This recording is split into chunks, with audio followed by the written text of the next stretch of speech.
Welcome back to Bombastic Nation and Ting and Ting and Ting. I'm Mr. Giant and I'm back with some more vibes for all you. And this one that we're gonna watch here is called Cold War. I'm gonna live through some of that vibe right there, so it'll be interesting to see somebody else's take on it. You know what I mean? Thank you all for watching this with me. Yeah, you know what I mean? Remember to hit that notification button so you know when I'm putting out videos, alright? So we could learn some stuff together. Thank you for all the comments. Keep the comments coming in the comment section because I learn a lot from the comments itself. Thank you all. I really mean that, man. I love doing this. I love reading about, learning about history, watching videos, reading, constantly doing that. You know what I mean? The more we know, the more we could not make the same mistakes again. Let's go ahead and YouTube and simmer and see what they're saying about the Cold War. And remember too, I always leave the link in the description for all the videos I watch. So you could go there and check out the videos without me talking, or watch other videos that these channels have because, they try to teach us some stuff, Go learn some stuff. Let's go on here.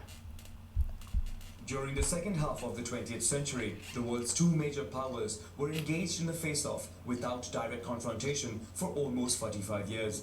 Let's trace on a map the chain of events that shaped the Cold War. Let's see what go on. At the end of World War II, major European powers are weakened after more than 60 million deaths over 6 years of fighting. Two superpowers remain in the world, the United States of America and the USSR, who fought together as allies to defeat Nazi Germany and the Empire of Japan. The USSR, or the Union of Soviet Socialist Republics, is a vast area covering 1/6 of the land surface of the planet. It is a federal state under a communist regime consisting of 15 republics and headed by a single party. The United States of America is a liberal democracy based on capitalism. It has a military edge, being the only power with nuclear weapons, and also boasts the world's strongest industry and economy.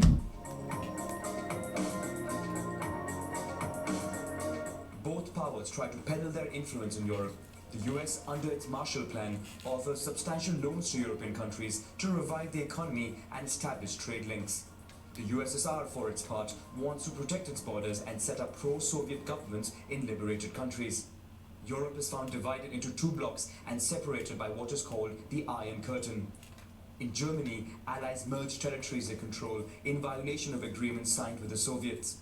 In response, the Soviet Union imposes a blockade on West Berlin, which is still under Allied control. An airlift is set up to bring supplies to the area. Henceforth, both powers harbor a fear of the other. On both sides begins a witch hunt. In the United States, federal employees sympathetic to communist ideas are fired. Even Hollywood is used as a tool to produce anti-communist propaganda. In the USSR, any form of opposition is suppressed. Beyond ideology and clout, the two powers battle for... See, both sides are blocking education of the other side, which is a very effective tool in controlling what people think. You know what I mean? Because I know growing up what I thought of the USSR, and you don't really think of them as having people just like you in there working and trying to survive and trying to be happy.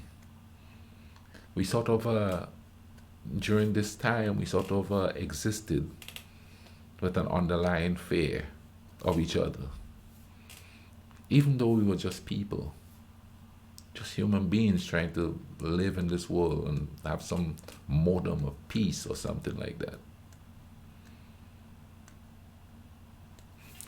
Crazy how we control each other's minds, isn't it? Influence in the fields of science, industry, space, sports, and military. The Soviet Union invests heavily in industry and arms, and in 1949 tests its first atomic bomb. The same year, the United States sets up NATO, a military alliance between countries of the Western Bloc. Throughout the Cold War, there would be many indirect confrontations between the two powers and their allies. Grenada The was first one one. takes place in Greece, where a rebel communist militia from the Second World War, supported by the Soviets Cuba. and armed by Yugoslavia, enters into a civil war against a traditional monarchist party, supported and financed by Britain and then the United States.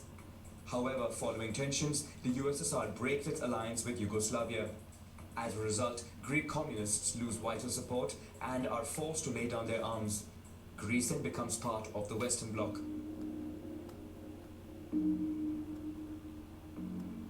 In China, after 3 years of civil war, the communists prevail over the nationalists who retreat to Taiwan. The USSR wins an important ally in the region that would influence two wars in particular.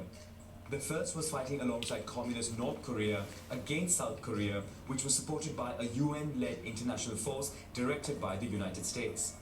After 3 years of fighting, a ceasefire leaves the Korean peninsula divided in two. China also intervenes in French Indochina, where it supports a rebel communist militia against France, which after struggling to regain control of its former colony, is forced to leave the region. Vietnam is divided in two at the 17th parallel, with communists in the north and nationalists in the south supported by the United States. This marks the beginning of the Vietnam War. The Suez Canal. In response There's to all kinds of NATO, reggae the songs USSR about all of organizes this its too. own military alliance through the Warsaw Pact. The following year, France and Britain unite with Israel in a surprise war against Egypt to regain control of the Suez Canal. The United States and the USSR oppose this attack and quickly impose a ceasefire, marking the end of European dominance in the region to the benefit of the USSR. The Soviet Union, which has now caught up in military and industrial technology, installs hundreds of long-range missiles pointed at Western Europe. In response, the US points its missiles towards Soviet territories.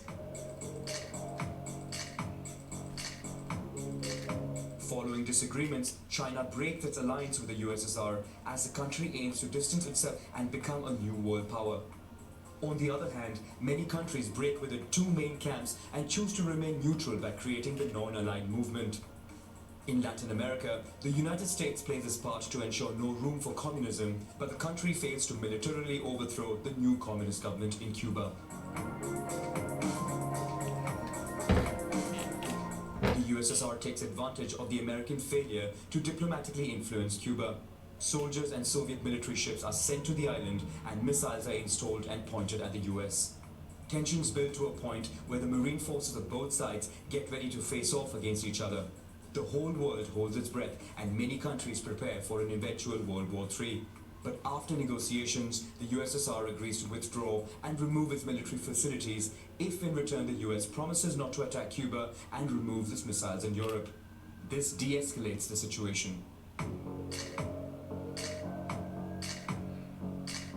In Vietnam, the United States, fearing a communist takeover of the South, organizes a military invasion with more than 500,000 soldiers.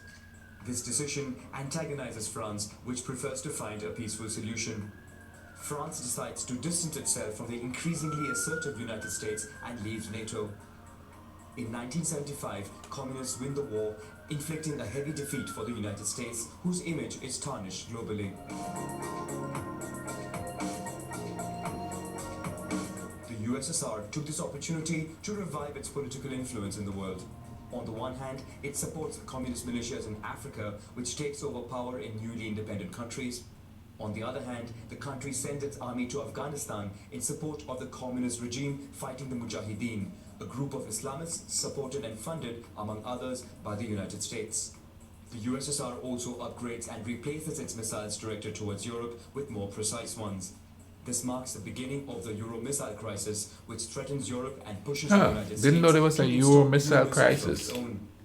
This sparks an arms race, with the USSR investing up to 14% of its gross national product on the cause. Didn't hear much about that one. The Soviet Union begins to run out of money. At the height of the crisis, it tries to implement economic reforms, but to no avail. The two global powers eventually meet to begin disarmament negotiations. The USSR withdraws from Afghanistan and stops funding communist militias in Africa. It attempts to open up to reforms and boost transparency, but it is already too late for the Soviets, who can no longer quell multiple revolts. The Berlin Wall is destroyed and Germany is reunited. In 1991, the USSR implodes and the 15 republics become independent states, marking the end of the Cold War.